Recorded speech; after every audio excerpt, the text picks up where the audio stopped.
What's up, everybody? Sam here, and we're doing something different today. All right, taking a step away from Hornets basketball because of certain current events that I'm avoiding talking about. We're not talking about basketball today. We're talking about helping people who have been impacted by domestic violence and sexual assault. The basketball videos and podcasts, all that stuff will return, but got to take a second to talk about this now. I want to credit Reddit user Truth Without Tact for leading the charge on this. This person created a post rallying Hornets fans to help out an organization like Safe Alliance here in Charlotte, Mecklenburg County.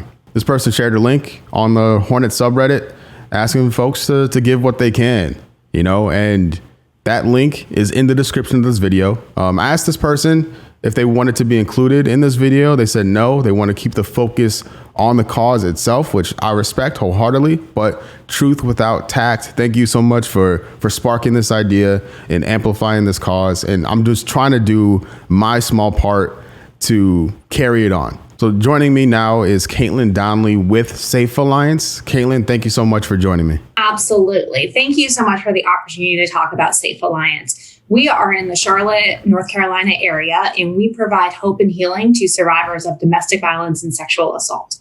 And we have been doing this for a very long time. We were established in 1909 by our community to serve our community's needs. And we've done a variety of different services in the Charlotte region for many years, and really have focused in the last probably 50 years on domestic violence and sexual assault work. And we have an array of life-saving programs that we do. And this includes our domestic violence shelter, which is a safe haven for 80 individuals every single night in our community who are in imminent danger, who need to flee their home and come and get all the wraparound services that we can provide. Additionally, we have a court program where we can help survivors navigate through the tough legal process to get that necessary domestic violence protective order. We have free legal representation and court advocates who are going to walk you through the process and what it's like to go through court, but also help you develop a safety plan and come up with how are you going to continue to stay safe as you're starting this journey of safety and healing. And then we have our Sexual Trauma Resource Center, and this helps victims who've experienced sexual assault, whether that assault was yesterday or 40, 30, 20 years ago.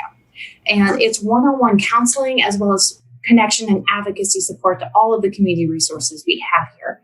And then we'll also go out and accompany victims if they are getting a sexual assault exam in our area hospitals, recognizing that that is a very complex process, and we want to be there to provide that emotional support and safety and help a victim just navigate what that journey is going to look like. And then the final program that we have is the Greater Charlotte Hope Line. And this is our 24/7 hotline for anyone who is experiencing domestic violence, sexual assault, or looking to get support with their parenting aspects of what's going on. And this is not just available for the victim. This is available for anyone who's trying to identify what they're seeing in any relationships in their life and how they can step in and help. One of the reasons why I wanted to do this is because of a Reddit post from, I think, last week or the week before. And in that post, that this individual was trying to rally basketball fans to do something positive in light of some not so positive stuff. So what's your reaction to this movement and people kind of this person taking the initiative to do this and having the response where, you read the comments, it's overwhelmingly positive. It's not even just Hornets fans, it's basketball fans. That's been shared across the internet in different forums and things like that. How's that make you feel seeing that type of response? So the response from the community around this really gives us hope. We look at any situation where we can bring awareness to the issues of domestic violence. That is the most important and critical need that we have. The nature of how domestic violence plays out is isolation, power, and control. And oftentimes the victims feel that they're the only person experiencing what is going on. And when there are opportunities to highlight and talk about this very difficult issue, one that people really don't want to talk about, it helps to bring community awareness to the topic of domestic violence. What are the signs of domestic violence? And how do we get help? And how do you get access to Safe Alliance? And that is always by calling the Greater Charlotte Hope Line and knowing that's available 24/7. But the other element here is also helping a survivor and other people in our community to recognize that this is not something that is a small number of people who are impacted.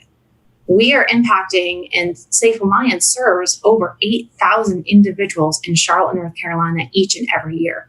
And we know that that's only a small percentage of the people who are experiencing this. And that is how we are going to break this epidemic of violence that goes on in our community, by bringing awareness. So seeing such a response from what is seen as an unusual place is exactly what's needed for our community to move forward, because we can continue to raise awareness about the issue. And as we talk about it, we destigmatize it and we make it something that is not going to be acceptable in our community going forward. So if anyone wants to donate, I have a link in the description of this video if you want to support Safe Alliance here in Charlotte. Do you have an update on how those numbers are looking at this point? Absolutely. So one of the really cool things is Safe Alliance's fiscal year just started on July 1. So we're starting our brand new year. We're going to run all the way to June 30th. And this was an interesting way to start the year. And we have seen such a generosity come in to support victims in the Charlotte, North Carolina region. And at last piece, it was raising on July 1st, it raised about $1,500, but we've seen over $7,000 come in response to the community calling and saying to support and invest into organizations like Safe Alliance. And that is critical because we are a nonprofit. We have a variety of revenue sources, but we rely on unrestricted funding to help us maintain all of those core services that we do each and every day.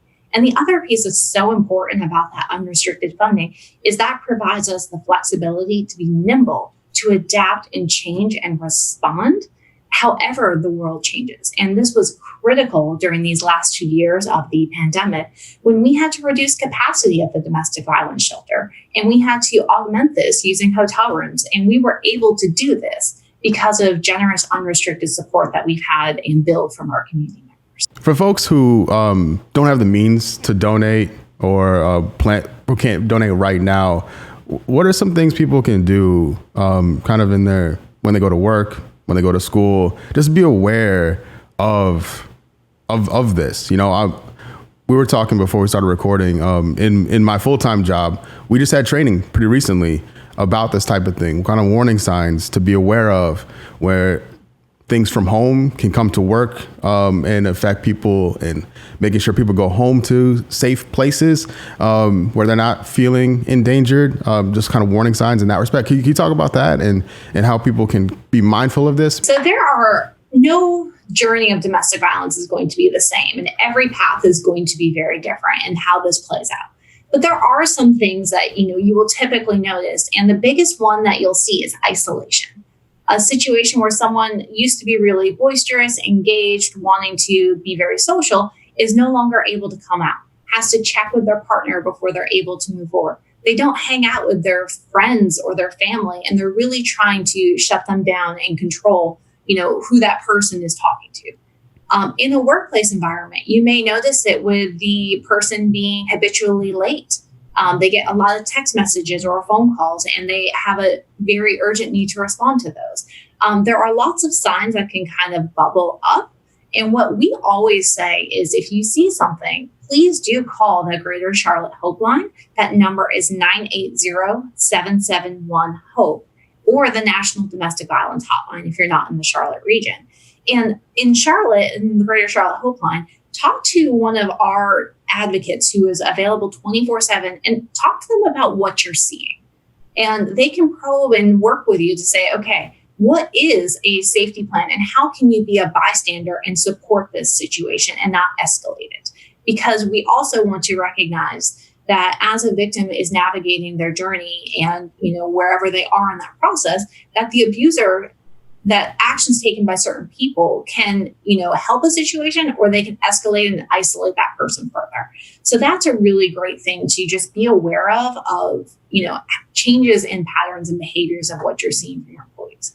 As workplaces, another great thing is to look at your policies and procedures. Look at your paid time off opportunities, and talk with your managers and offer trainings, just like you just went through, to give managers some of those tips and tricks of how to identify this. This is something we do at Safe Alliance. We love to come in and talk with teams and small groups to just talk about what is domestic violence and how it may show up. And, spending 30 minutes, navigating what that looks like can really ultimately save a life if that happens, if someone in your workplace is going through this.